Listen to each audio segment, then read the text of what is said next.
আসসালামু আলাইকুম। ফারজানাস রেসিপি নতুন আরও একটি এপিসোড দেখার আমন্ত্রণ আপনাদের সবাইকে।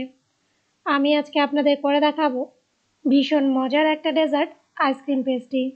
আর এই পেস্ট্রিগুলো তৈরিও করা যায় একেবারেই ঝামেলা ছাড়া সহজভাবে। তো আমার রেসিপিগুলো যদি আপনাদের ভালো লেগে থাকে তাহলে আমার চ্যানেলটাকে সাবস্ক্রাইব করতে ভুলবেন না এবং আমার প্রতিটা রেসিপির নোটিফিকেশন সবার আগে পেতে বেল বাটনে একটা ক্লিক করে দেবেন। তো চলুন গিয়ে দেখে নিই আইসক্রিম পেস্ট্রি তৈরি করার সম্পূর্ণ প্রস্তুত প্রণালী। এখন প্রথমেই আমরা পেস্ট্রির জন্য কেকের প্রিপারেশনটা করে নেব। আর আমি কিন্তু আজকে আপনাদের এই কেকটা চুলায় তৈরি করে দেখাবো। আর এর জন্য এখানে আমি চুলার একেবারে লো হিটে একটা মোটা তলানি বিশিষ্ট পাতিল বসিয়ে দিয়েছি।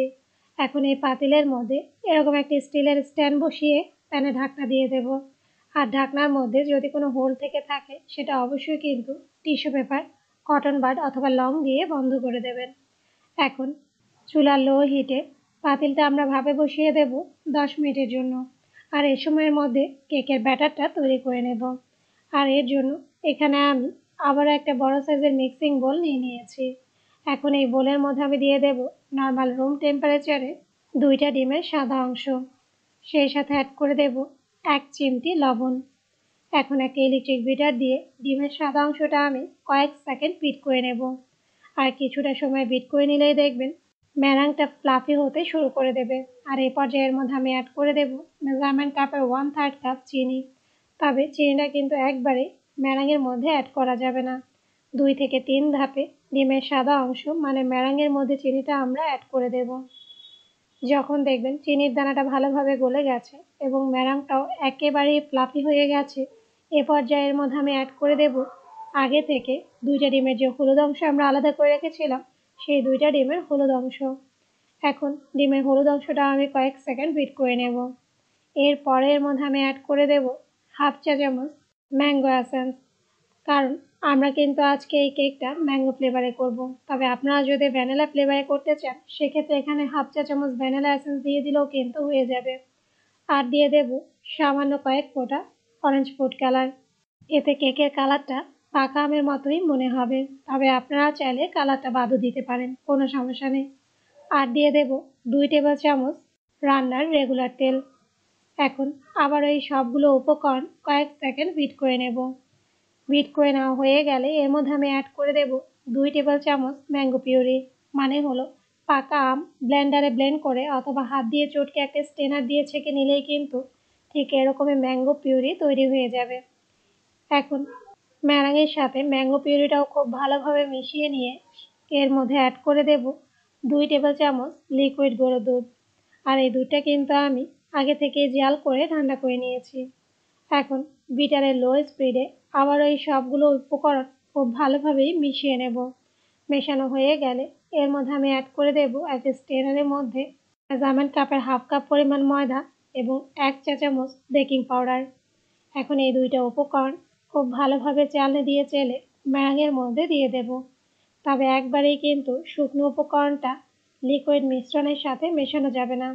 2 থেকে 3 ধাপে শুকনো উপকরণগুলো আমরা লিকুইড মিশ্রণের সাথে মিশিয়ে নেব এবং একটা স্প্যাচুলা দিয়ে হালকা হাতে এক পাশ থেকে ঘুরিয়ে সবগুলো উপকরণই মিশিয়ে নিতে হবে, যেন কোনোভাবে কেকের ব্যাটারের ফ্লাফি ভাবটা কমে না যায়। দেখুন এরই সাথেই কিন্তু তৈরি হয়ে গেছে ম্যাঙ্গো স্পঞ্জ কেকের জন্য পারফেক্ট ব্যাটার। এখন কেকটা তৈরি করে নেওয়ার পালা। আর এর জন্য এখানে আমি 6 ইঞ্চির একটা বেকিং মোল্ড নিয়েছি। আর একটু খেয়াল করুন, আমি কিন্তু আগে থেকেই মোল্ডের চারধারে খুব ভালোভাবে তেল ব্রাশ করে নিয়েছি এবং মোল্ডের নিচের অংশে পাতলা একটা বাটার পেপারও বিছিয়ে দিয়েছি। এখন এই মোল্ডের মধ্যে আগে থেকে তৈরি করে রাখা সম্পূর্ণ কেকের ব্যাটারটাই দিয়ে দেব। এরপর মোল্ডটাকে 2 থেকে 3 বার একটু ট্যাপ করে নেব, যেন ব্যাটারের মধ্যে কোনো এয়ার বাবলস থাকলে সেটা বেরিয়ে যায়। এখন কিন্তু এই কেকটা বেক করে নেওয়ার পালা।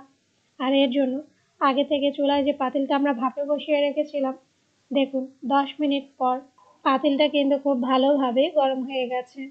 এখন এই পাতিলের মধ্যে কেকের মোলটা বসিয়ে আবারও প্যানে ঢাকনা দিয়ে দেব চুলার লো মিডিয়াম হিটে 40 থেকে 45 মিনিটের জন্য। তবে আপনারা চাইলে এই কেকটা কিন্তু ওভেনেও বেক করতে পারেন। মানে হলো আগে থেকে 180 ডিগ্রিতে প্রিহিটেড করা ওভেনে আবারও 180 ডিগ্রিতে 30 থেকে 35 মিনিট বেক করলেই কিন্তু কেকটা তৈরি হয়ে যাবে। দেখুন 45 মিনিট পর কেকটা কিন্তু ভালোভাবে হয়ে গেছে। তবে এ পর্যায়ে কিন্তু আমরা প্যানের ঢাকনাটা খুলে নেব না, কারণ কেকটা যেহেতু আমরা চুলায় তৈরি করব, তাই চুলা থেকে নামানোর পর কেকটা যেন নেতিয়ে বা চুপসে না যায়, তাই চুলার হিটটা এখন আমরা বাড়িয়ে মিডিয়ামে করে দেব এবং আবারও কেকটাকে চুলার মিডিয়াম হিটে ঘড়ি ধরে 5 মিনিট বেক করে নেব। আর অবশ্যই কিন্তু চুলায় কেক তৈরি করলে এই কাজটা করে নেবেন, তাহলেই দেখবেন চুলা থেকে কেক নামানোর পর কেকটা আর চুপসে যাওয়ার বা নেতিয়ে যাওয়ার সম্ভাবনা থাকে না। 5 মিনিট চুলার মিডিয়াম হিটে কেকটা আবারও বেক করে নেওয়ার পর এখন ঢাকনাটা আমরা খুলে নেব। আর খুলে নিলেই দেখবেন ম্যাজিক, মানে কেকটা একটুও চুপসে যাবে না। আর কেকটা যে চুপসে যায়নি সেটা কিন্তু আপনারা ভিডিওটা একটু ভালো করে দেখলেই বুঝতে পারবেন। এখন কেকটা যে হয়ে গেছে সেটা প্রুফ করার জন্য একটা টুথপিক কেকের মাঝখানে আমরা পুশ করে দেখব। যদি দেখি টুথপিকটা একেবারে ক্লিন বেরিয়ে এসেছে, মানে কেকটা কিন্তু হয়ে গেছে। এখন এই কেকটা আমরা চুলা থেকে নামিয়ে পুরোপুরিভাবেই ঠান্ডা করে নেব। দেখুন কেকটা কিন্তু ভালোভাবে ঠান্ডা হয়ে গেছে। এখন একটা ছোট নাইফের মাথা দিয়ে মোলের চারধার থেকে কেকটা আমরা আলাদা করে নেব। এরপর একটা প্লেটের ওপর উল্টে ধরলেই দেখবেন খুব সহজেই মোল থেকে কেকটা প্লেটে ট্রান্সফার হয়ে যাবে। আর এর সাথেই কিন্তু তৈরি হয়ে গেল একেবারেই নরম তুলতুলে চুলায় তৈরি ম্যাঙ্গো স্পঞ্জ কেক। এখন এই কেকটাকে আমি আবারও একটা ধারালো নাইফ দিয়ে সমান 2 ভাগে ভাগ করে নেব। এরপর পেস্ট্রি তৈরি করার জন্য এই কেক থেকে এরকম একটা মিডিয়াম সাইজের গোল রাউন্ড শেপের কুকি কাটার দিয়ে কেকটাকে আমরা কেটে নেব। আর কেটে নেওয়ার পর দেখুন পেস্ট্রির জন্য কেকের স্লাইসটা দেখতে ঠিক এরকম হবে। এখন সেমভাবে সম্পূর্ণ কেকটাই আমরা কুকি কাটার দিয়ে রাউন্ড শেপ করে কেটে নেব। দেখুন সম্পূর্ণ কেকটাই কিন্তু রাউন্ড শেপ করে কেটে নেওয়া হয়ে গেছে। এখন এই কেকের স্লাইসগুলো আমি একটা সাইডে রেখে দেব, সেই সাথে পেস্ট্রির জন্য আইসক্রিমের প্রিপারেশনটা করে নেব।